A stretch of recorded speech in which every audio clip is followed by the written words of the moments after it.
Living in Spain sounds like a dream, right? Sunshine, sangria, and seaside views. But here's the truth. If you don't know how the real estate game really works here, that dream can turn into a nightmare like really fast. So today on Expat Livin, we're talking to someone who's seen it all, the wins, the fails, the costly mistakes that people make when they're either renting, buying, or selling property in Spain. Her name is Sherezade Casado, a real estate expert working here in Spain. And she's here to give you the inside scoop on how to navigate the market like a local and not a tourist. New horizons start to glow. One-way ticket to the sun.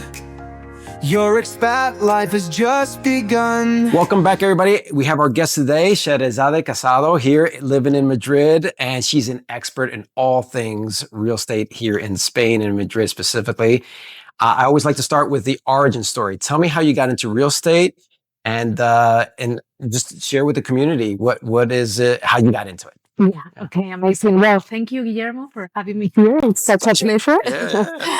And yeah, well, I'm actually originally an architect, and after working several years internationally in London and New York, I just transitioned into high-end residential luxury property market here in Madrid. Very nice. Yeah, so I'm specialized in the West Side area and luxury prime. Yeah, so hit some of the names. So she said the west side of Madrid, like that Pozuelo. Yeah, exactly. So the main kind of areas is Pozuelo de Alarcón, Boadilla, Valdemarín, Majadahonda. Right, nice. Those are really nice areas. Yeah, absolutely. One of the best areas to live in Madrid. Yeah, absolutely. You know, we went out there for trick-or-treating recently because they have a big American population. Yes, exactly. And so for those of you who, you know, there's lots of different housing types. You have pisos, you have chalets.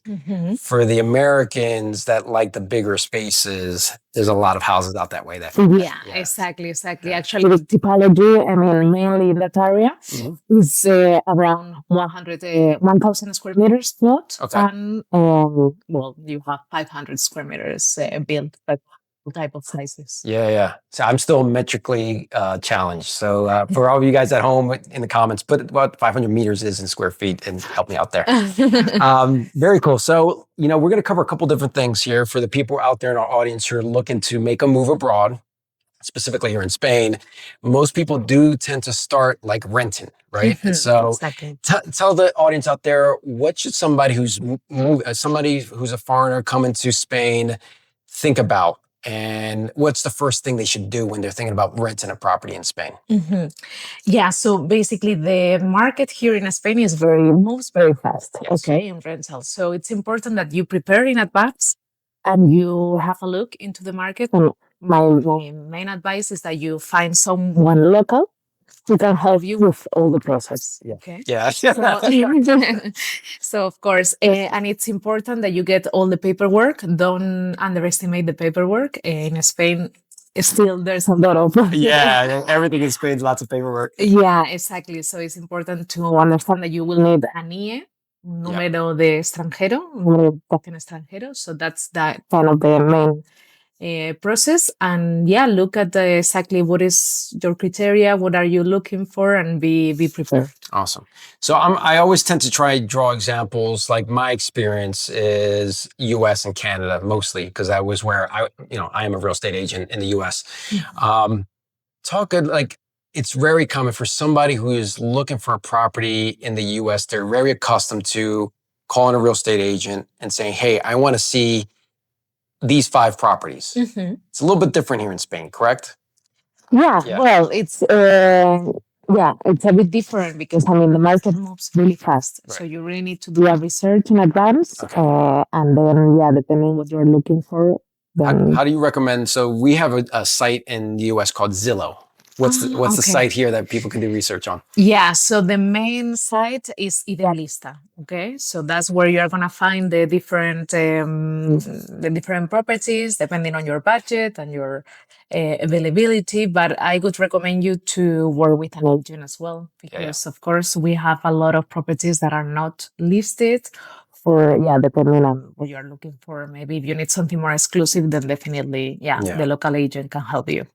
That was my experience. Going to the local agent helped quite a bit because the cooperation is a little bit different than I experienced in the US. So for instance, there were sometimes, and I'm sure this is not the case across the board, but I would say, hey, I want to see these 5 properties. And if they were the person who was listing it, they would show it to me. But if they didn't, I would have to go find the listing agent in order to find it, rather than have sort of like an agent who represented you as a tenant. Was that just my experience, or is that sort of how it works? Yeah, well, I think it's how it works. Yeah, How it okay. works. So basically, yeah, most of the time, the landlords who directly list themselves their listing Okay. usually are not very professional. So they will try to, yeah. Yeah, they work on a non-exclusive basis a lot too, right? So you might Exactly. say the same listing multiple times. Yeah. So when we were looking, like, man, this house looks really familiar, it was listed like 30 different times. And that's 30 is a stretch, but it does happen, right? You can see the same property Exactly. over and over and over. Yeah, and it's confusing. So yeah. What about deposits? So again, in the US, we usually would put down 3 months deposit, the first month, last month, and sort of a security deposit. However, it's a little bit different here, especially if you're an expat. Like, I had to put down more. Yeah, exactly. So it also may depend if you don't have like a very large history record financially here in Spain, then of course they will look at it, and there is flexibility as well on that. So usually it's 2 to 3 months, but maybe you need more Like next. But yeah, in my case, I don't have credit here in Spain, so I had to put, memory doesn't serve me correct, but like 5 months, and then they also had me pay for an insurance for a year, just in case I didn't pay on time. Like, I actually pay insurance on the behalf of the landlord. Yeah. So these are the little hidden costs when you're sort of thinking about moving abroad, and you're like, I got the visa, I got my insurance. These are the things that add up. So when you do your budget, it makes sense to sort of, talk to people who've done this before. Yeah, and also bear in mind the regulation. Here, the regulations tend to help the tenants. So that's why the landlord gets a lot of protection at the beginning. They put up like a bid. Yes, very pro-tenant friendly. So there are some protections for sure. Yeah, exactly. So let's switch gears a little bit on the buying side, right? That's where we really like to focus on. That's the fun side. Tell us, can you walk us through what the buying process looks like here in Spain? Yeah, okay. So first of all, you will need to think what kind of property are you looking for. Then we do the process research. Once you have the property, the first step is to do the offer stage. The offer stage is usually 1%. It's a private agreement between the owner of the property and yourself as a buyer. And after that, you have like usually from 7 to 10 days. Some other moments it could be longer. Then you sign the contrato de arras. Contrato de arras, you pay the 9%. That's the total amount of 10%, the total. And they are arras penitenciales. That's very important, okay? Because what that means, if in case the seller doesn't sell the property, then they will need to give you back not only the 10% that you put down, but the double, okay? 10% more. And in case, of course, you don't buy the property, you will lose. You lose the 10%. You lose the 10%. So again, I like always the sort of comparing against what people may or may not know. The first part is the oferta.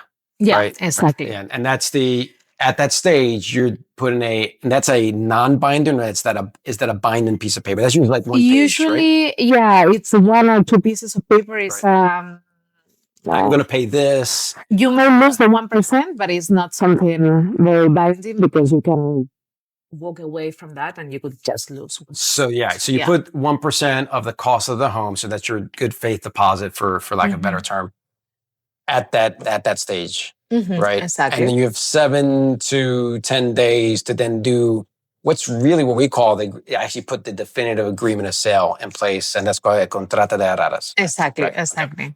At that point, you put down up to another 9%, so a total of 10%. That becomes non-refundable. Exactly, exactly. That's the key part, and actually, a lot of people prefer just to go to because, of course, they feel more secure. So at that stage, for the Americans in the room, right? We go on the contract in the US, and then we have a what we call a due diligence period, where we can do things like get our mortgage and do an inspection. Inspections, they don't have inspections. No, you need to. I mean, you need to just do that in advance before getting into the arras contract. So that's the difference in the process. It's actually in many ways, as a real estate agent, I like this process here in Spain a lot more. Like, a lot of the work is done up front. by the time you do the Cantaradas, it's like you're ready. you're done, you're ready to go. It is a little scary for people who are not used to the process because, like, hold on, I'm putting the contract down. Now I want to go get my mortgage. Now I want to go do my inspection. So it's actually in reverse order. You've got to, we brought a contractor in, right, during that price between the oferta and the aras. Yeah. And say, we bought a piso and we're like, all right, well, there's not so much stuff behind the walls. I got comfortable on a certain level. And it turned out well. I've had horror stories where other people are like, oh my God, there's so much unknown stuff that they don't know. And it becomes a little bit more of an expense. So understand. And then the hard part for us was, well, what happens if the mortgage doesn't, like, we don't get approved for a mortgage? We lose the 10%. Yeah, exactly. Yeah. So a lot of people, what they also do is like they extend that time between the offer and the arras. Okay. So they condition the offer to also get the mortgage approved. Okay. But of course, that's something that we highly recommend to start as soon as possible. It's the longest. Right. It takes the longest. And it is, and I imagine if you're competing with other people, because Madrid is a hot market. Exactly. That kind of term makes your offer less attractive. Yeah. So the sooner you talk to the bank, the better. Yeah. So there's the lesson. Like always, the more information you gather up front, the more you align yourself with people who've done this before, the less likely you're going to make mistakes. So always seems to be the answer. Exactly. No, and also it's going to position you with a lot of strength. Yep.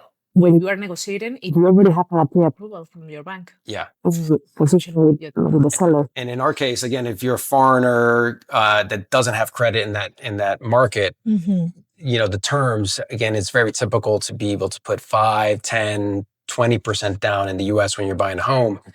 Here, it could be way more than that as a foreigner. It could be 30, 40%. Fortunately, we bank with Santander, which also has a US element to it. So we were able to get something that was closer to what we're used to in the US. But it's another thing to understand. Right? Yeah, absolutely. Yeah. Cool. So once you talk about the part after that. So you go the contrato de aras, and then what's it look like until you close? Yeah, so usually you will give, it depends, of course, on the parties and how long they need and if the house is ready or not. But this could be between 1 month to 6 months that you go to the notary. Okay. All that time is, it's to prepare all the paperwork and just get ready for the notary. Right. But you should just already have done all the homework or in advance. Yeah. And usually in our case, it was we were waiting for the bank to do their thing. Like we had already done everything. And we did it sort of, don't do it in August because everybody goes on vacation in August. Exactly. Yeah, that's one of the main tips. Everything stops on us. Oh, yeah. No one is here. No one is working. We got a YouTube video with like tumbleweeds and all in Madrid. But yeah, it absolutely. So for us, I think we closed October. And we put it on the contract right before August. Yeah. And so there's a little bit of dead period. But it's definitely something to like, it usually takes about 30, 45 days in a normal time period. Yeah. Yeah, exactly. Cool. Yeah. And then you got your keys. All right. So that's the buying side of things. Talk to us about another thing a lot of our audience asks about. How about investing? What do you see people investing in here in this area? Yeah, well, there's a lot of things happening in the last years in terms of investing. Madrid has had a huge attraction because, of course, the lifestyle and, the Mediterranean weather, the food, the people. I mean, it's really the place in Europe to invest. Yeah. That's one of the... That's definitely 100% sure. Yeah. And then the type of property, of course, now sustainability is important. So new builds are very good product to invest. Okay. Also prime locations in Madrid, close to Retiro, Barrio Salamanca, El Viso, Chamberí. They are like central areas that are becoming more and more popular. Right. Of course, buying refurbished or like apartments that you can refurbish are also like great assets. Yeah, that you can get a margin out of it. I've experienced that personally. Now, I've always preached that your home is not an investment, and it's not, rich dad poor dad. But we've experienced quite a bit of appreciation. It's been less than a year that we closed on our property, and wow, the percentage that it's increased. And we're, so if you know Madrid, there's the M30. Outside the M30 is still, it's not the centro, but it's close enough. Right. Exactly. And we've experienced, it might be close to 30-40% appreciation in that time period. So for those of you who are investors in real estate, absolutely. Now, like a lot of places around the world, there's been a backlash against Airbnbs or short-term rentals, right? And so, in fact, I thought I saw something in the news a couple of days ago or weeks ago. Barcelona